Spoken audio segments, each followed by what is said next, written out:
Okay, so I just recently had a situation not too long ago where my wife came to me and she was like, "Man, I don't like the way that things are going with our son in daycare. Like, it's not terrible, but I think there could be, or he could be getting better assistance." Does that make sense? Like, you know, when you're experiencing a good thing, but not necessarily a great thing. Does that make sense?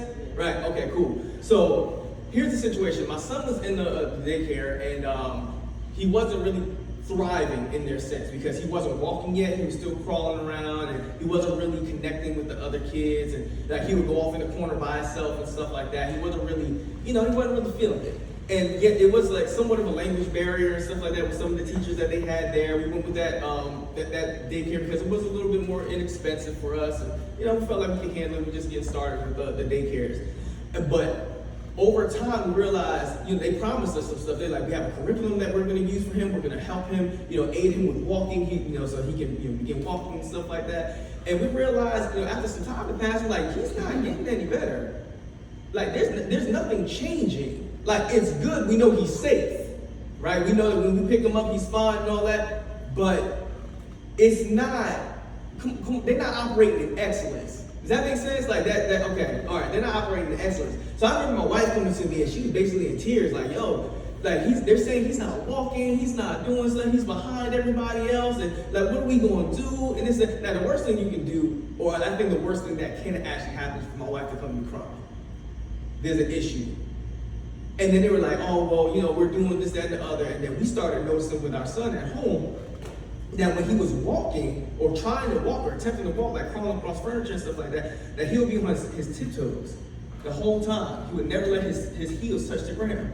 We like, that's weird. He's not supposed to. And it all, like, you see him wincing in his face, like he's in pain. I was like, but he won't. I'm like, son, you gotta put your foot. And he wouldn't do it. I was like, something's wrong. My wife was like, I think we gotta get him a physical therapist. Something's not right. So I'm like, okay, fine, let's do this. So we get him a physical therapist, and I promise you, when they did the assessment, they looked at him and everything, it didn't take that one session with the doctor, and the doctor was like, oh, I know exactly what's going on with him. Don't worry, we're gonna have him walking by the end of the month. I said, what? They said, yeah, we're gonna have him walking by the end of the month.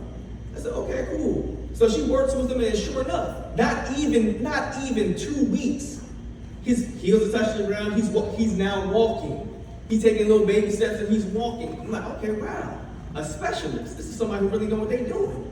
This person isn't average. This person is an expert in their field. Like, okay, cool. And then I remember my wife coming back to me again. She was like, okay, all right, so that was one thing. She was crying about that, but then she came back later and was like, oh, like, we gotta get him out of this daycare because they should have saw that. And they're not doing anything with the curriculum and helping with speaking and stuff like that. It's like, they're not doing that. We gotta do more for him. I said, okay, fine.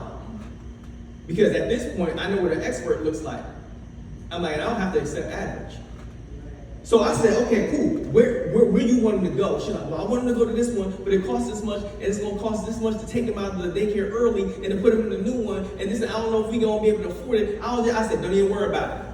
Because I know what excellence looks like. I know what an expert looks like. And guess what? I just happen to be an expert in my field. So I'm going to go out and I'm going to give an above average effort in my field, and they're going to pay me properly.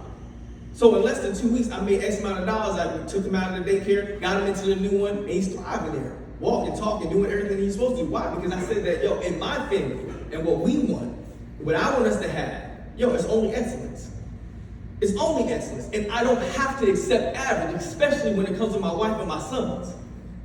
So for some of you, you're stuck in a space and you're not advancing, you're not moving, you're not moving, going forward. You're not doing more with what you have because you've accepted average. You allow people to give you average. You say, okay, I'll accept average as if it's great, and it's not. And the crazy thing is, you know the difference, but you're scared. You're scared to ask for help, or you're scared to demand more. I'm not scared to demand more out of life. I'm not scared to demand more from my family because we deserve more. They deserve more. My wife deserves the life that she wants to live. My next goal is to retire her. I don't want her working for nobody else. We are above average, and that is the life that we are going to live. So I ask you right now, will you make a decision to be above average in all